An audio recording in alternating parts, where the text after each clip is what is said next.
Ouça agora o seu Comigo Cast.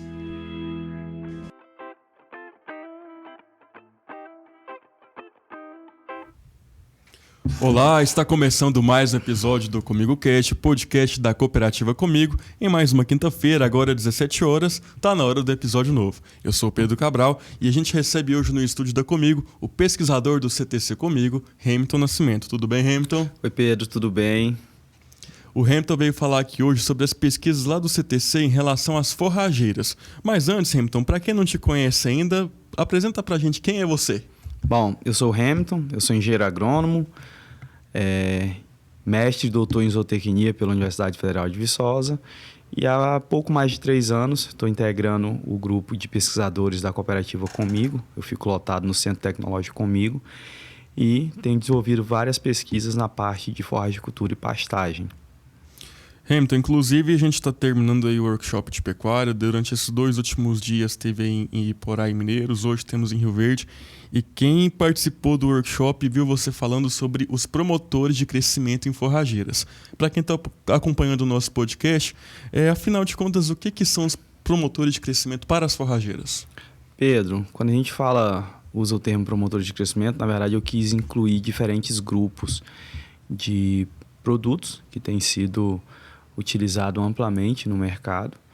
O foco maior são os fertilizantes foliares, mas a gente tem também alguns bioestimulantes, né? Então, dentre os grupos que hoje tem disponível no mercado para forrageiras, né, para as graníferas também, a gente tem produtos à base de macro e micronutrientes, temos produtos com combinações de macro, micronutrientes mais aminoácidos.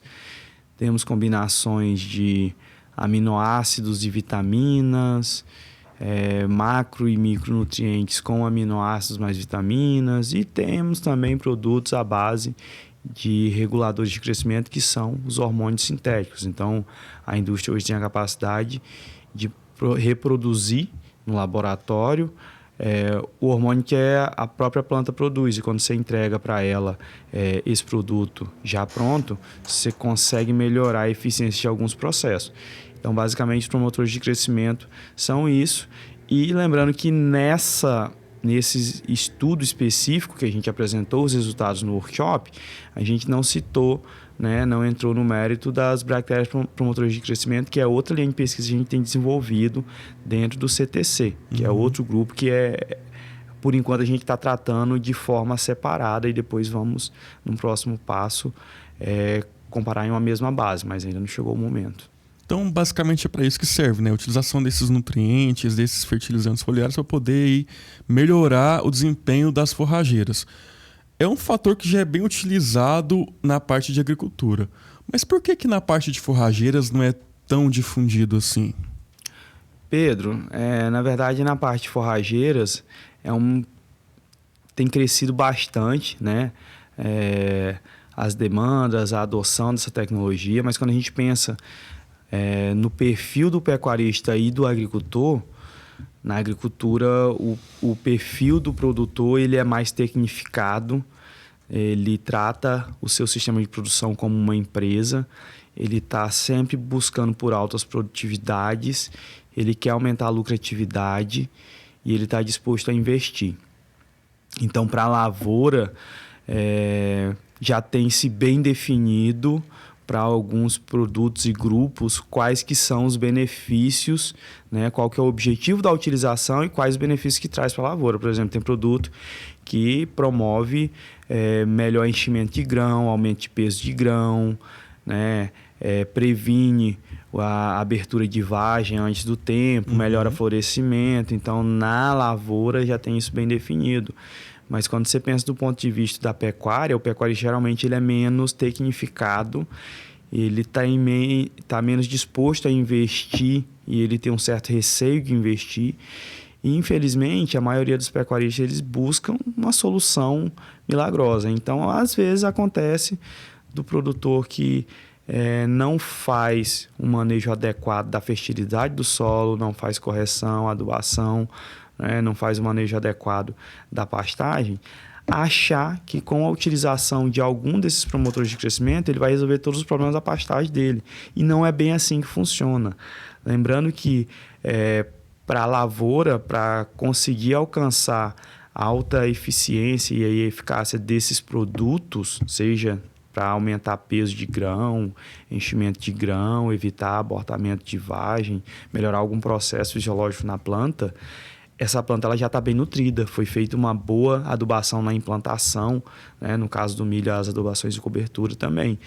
Então, esses produtos, esses promotores de crescimento, eles vão entrar na maioria das vezes como a cereja do bolo para melhorar alguns processos na planta, que é o que a gente mostrou, né, nos nossos resultados de pesquisa durante o workshop. Então, a gente viu que os principais resultados, os melhores resultados, né, efetivos, melhores benefícios para a planta, para o pasto, foram observados no sistema onde a planta era manejada de forma mais intensificada com a adubação e cobertura, e esses promotores de crescimento eles entraram com a complementação, melhorando ali algum processo fisiológico, crescimento radicular, né, alguma característica nutricional da planta.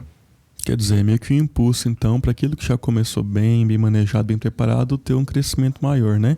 Exatamente, Pedro. Esses promotores de crescimento, como a gente viu nos resultados das pesquisas, quando o pasto está bem manejado, a planta está bem nutrida, eles vão entrar ajudando, facilitando algum processo metabólico, fisiológico e potencializando assim na planta a eficiência de uso dos recursos para crescimento, seja os nutrientes, água, luz, e com isso pode levar a aumento de produtividade do pasto, e é o que a gente busca. Inclusive, esse estudo aí vem ajudar bastante nessa área, já que não se tem tantas informações tão precisas quanto na parte de agricultura, né? Como que você verifica isso? Exatamente, Pedro. A gente tem... São muito escassos os resultados de pesquisa com esse promotor de crescimento para pastagem. O que a gente tem hoje é muita especulação, muita coisa de mercado. Hoje tem uma pressão muito grande, tem uma oferta muito grande de produtos, mas quando você pensa em produto que tem recomendação para pastagem, não são tantos, e quando você busca alguma informação científica a respeito, constatando, comprovando a eficácia desses produtos para pastagem, você não encontra muita coisa também. Então, na verdade, esse nosso trabalho surgiu por conta dessa demanda, né? A gente sabe que tem uma pressão muito grande do mercado e a gente precisava conhecer melhor a eficiência desses produtos para pastagem, e por isso criamos os 4 cenários que a gente apresentou na palestra, né? Para conhecer a eficiência de diferentes grupos de promotores de crescimento na pastagem em diferentes cenários de sistemas de produção. Falando sobre esses cenários, conta pra gente um pouco de como que foi feito o estudo, como foi conduzido para quem ainda não acompanhou, e também um pouco já do que você já tem de resultado. Pedro, a ideia foi contemplar tanto sistemas mais intensificados, que é aquele sistema que busca alta produtividade, né? Pastagem bem manejada, bem implantada, que recebe adubação de manutenção em cobertura, né?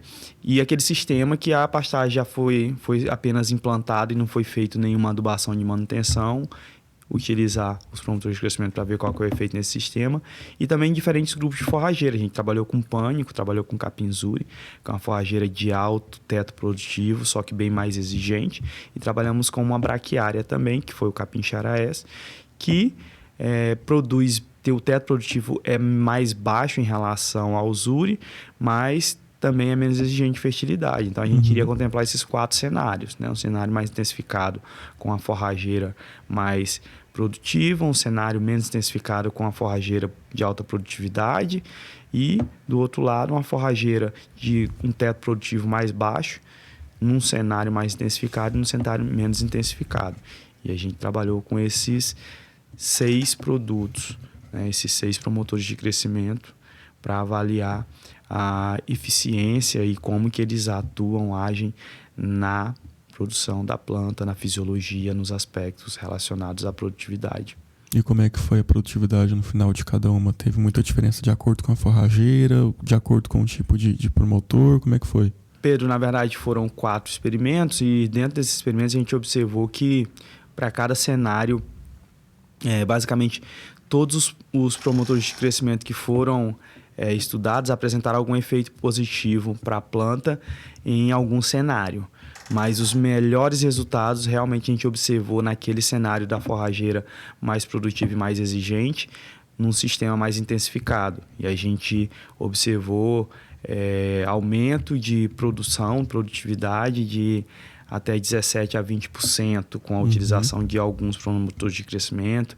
A gente observou que em alguns cenários teve incremento na produção de raiz de mais de 30%. Observamos também incremento na eficiência dos processos fisiológicos, aumento de fotossíntese, aumento de clorofila, melhoria do valor nutritivo da planta. Então, a gente observou que em todos esses cenários ocorreram melhorias na planta e quase todos os promotores de crescimento apresentaram algum resultado positivo em algum desses cenários. Então, o resumo é que entre os produtos avaliados, entre os promotores de crescimento que nós trabalhamos, quase todos têm algum efeito positivo para a planta. O importante de tudo isso, o mais importante, a partir dessas informações, conhecer o sistema de produção que eu tenho na minha fazenda, definir meu objetivo e assim escolher qual que é o produto promotor de crescimento que é mais adequado para eu chegar naquele objetivo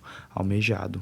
Você falou aí, enquanto estava explicando sobre o que houve de melhoria nas forrageiras, e você citou pontos muito importantes de produtividade, de valor nutricional. E é isso, né, Hamilton? Não basta estar um pasto verdinho ali, tem que estar realmente com um valor nutricional bem positivo, com uma boa produção, né? Pedro, eu costumo até brincar que verde por verde, se você pegar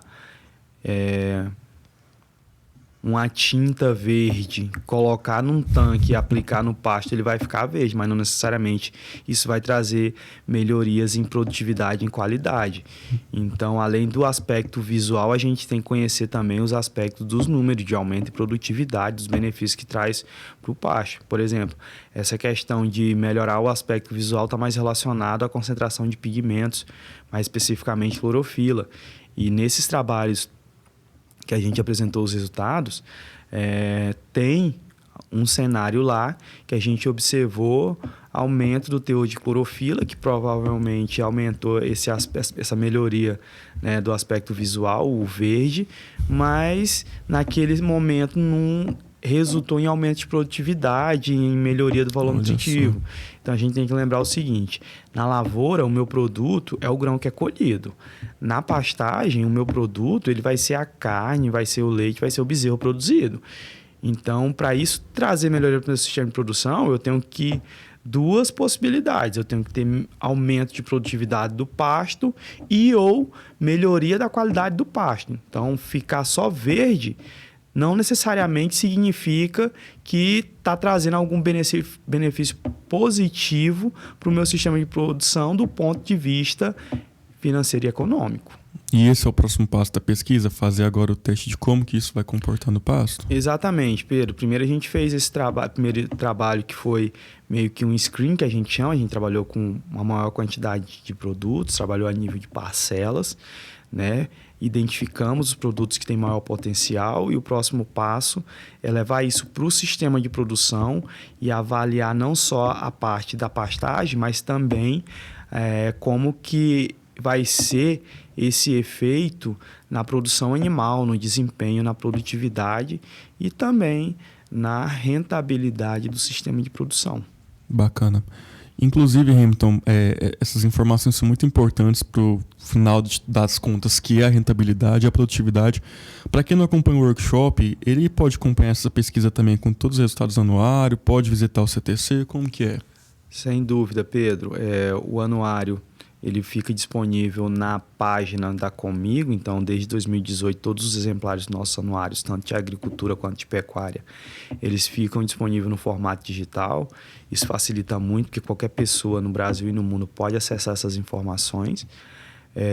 O Centro Tecnológico Comigo está aberto o ano todo. A gente tem recebido visita dos cooperados, né? Então, é só a questão de organizar, combinar com o seu técnico, né? A gente tem recebido vários grupos de produtores e os nossos técnicos também. E a ideia é essa, para a gente difundir melhor as tecnologias, é mostrar ao produtor na prática como que funciona, trocar ideia.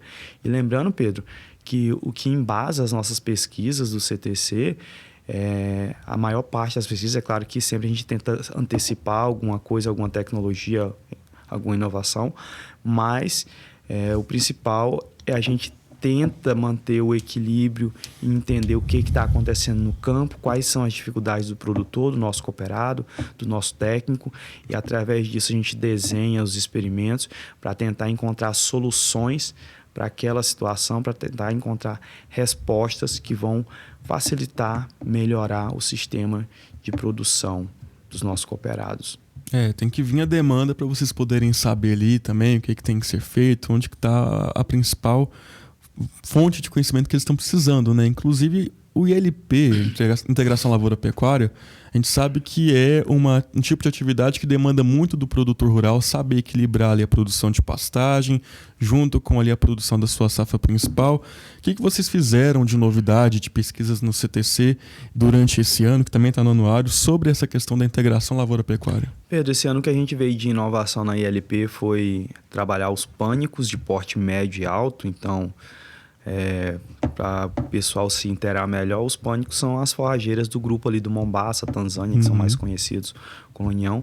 São forrageiras extremamente produtivas, né? O manejo ele é um pouco mais complicado e não são tão explorados na integração lavoura-pecuária, principalmente porque o produtor, na maioria das vezes, ele tem receio de que no final, com a retirada dos animais, a palhada que vai ficar ali possa comprometer a plantabilidade da lavoura na safra posterior.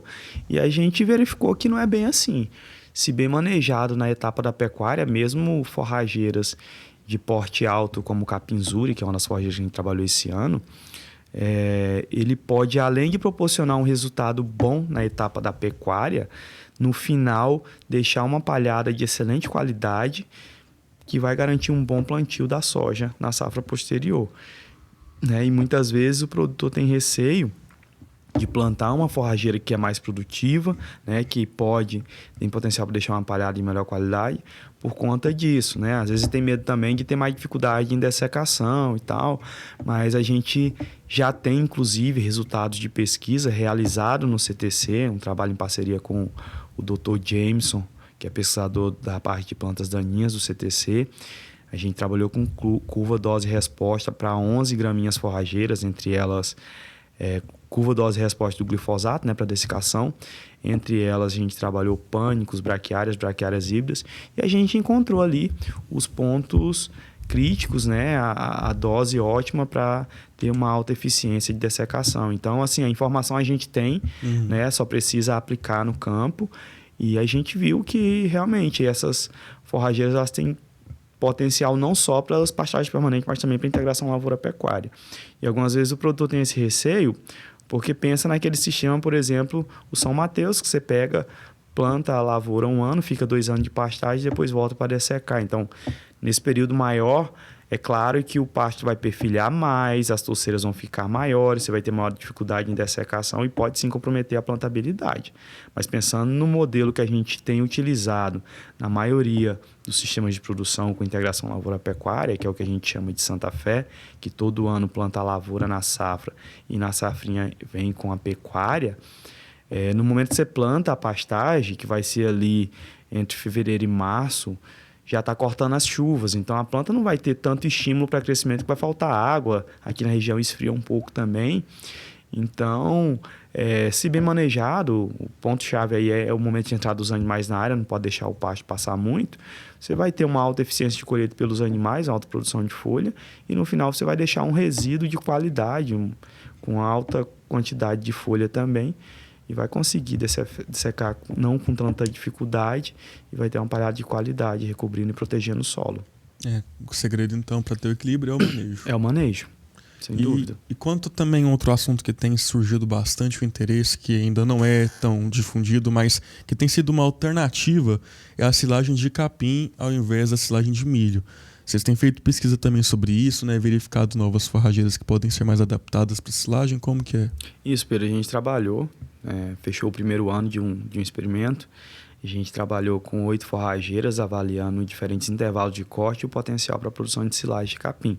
A questão da silagem de capim, ela tem surgido, né, como opção em muitas regiões, principalmente regiões onde a janela de plantio ela é mais curta, né, que a dificuldade para plantar o milho ela é maior, e também para produtores que são menos tecnificados, né? Então, às vezes, o produtor não dispõe de maquinário adequado para o cultivo do milho, não consegue fazer o manejo adequado, né? O investimento para a produção da silagem de milho é maior. É claro que a silagem de milho ela sempre vai ter uma qualidade melhor em relação à silagem de capim, mas tem situações que a silagem do capim pode ser a alternativa mais viável, porque o produtor já tem o capim plantado ali, então é só questão de manejar e colher, e no outro ano é só adubar e colher novamente. Então você não vai ter que ficar plantando o capim todo ano, o milho todo ano você tem que plantar, todo ano você tem que fazer o manejo adequado, né? É claro que ele tem que entender e assumir que essa silagem de capim ela tem menor valor nutritivo em relação à silagem do milho, mas ela pode ser uma alternativa extremamente interessante, principalmente como estratégia de volumoso para utilização na seca, para fazer um sequestro de animais e até mesmo na ILP, porque na ILP você tem um cenário ali, um período que no final da etapa da pecuária você tem que tirar os animais para dessecar e plantar a soja. Sim. Só que na maioria das vezes nesse momento as tuas pastagens permanentes elas não rebrotaram ainda o suficiente para colocar esses animais de volta. Então, você tem que ter uma opção ali para uns 20, 30 dias para colocar esses animais no volumoso até as pastagens voltarem a ter forragem suficiente. Então, na verdade, a silagem de capim ela traz para o sistema de produção maior flexibilidade, que deixa menos vulnerável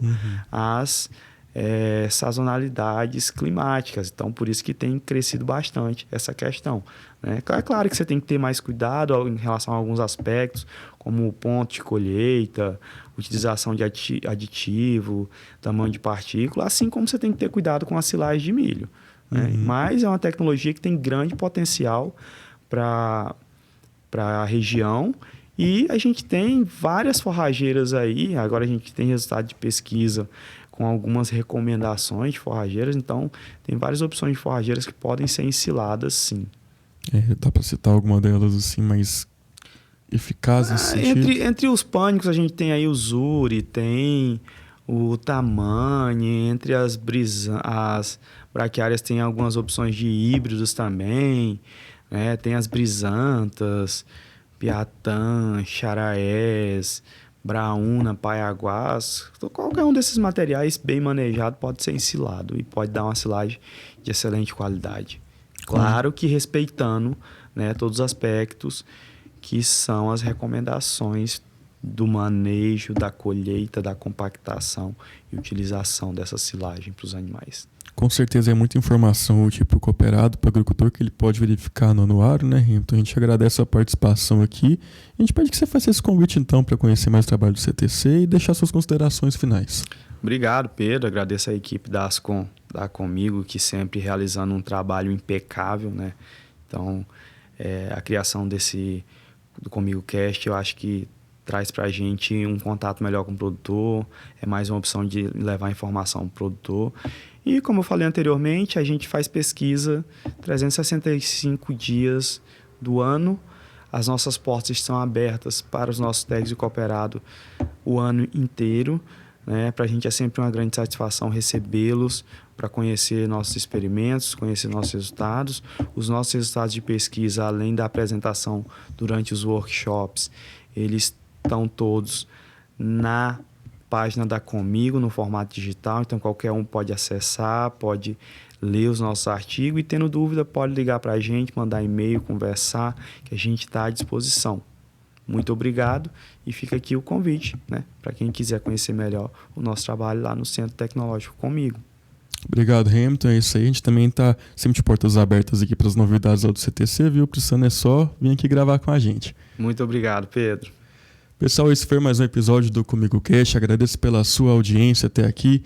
Esse episódio foi dirigido pelo analista de comunicação da Comigo, Samir Machado, e é mais uma produção da assessoria de comunicação da Comigo, sob a coordenação de Willard Freitas.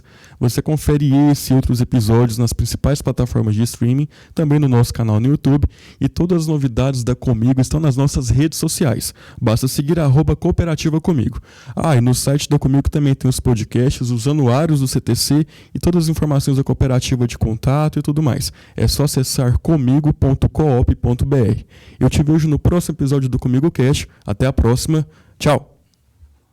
Termina aqui o seu Comigo Cast. Baixe outros programas no nosso site www.comigo.com.br. Até nosso próximo programa.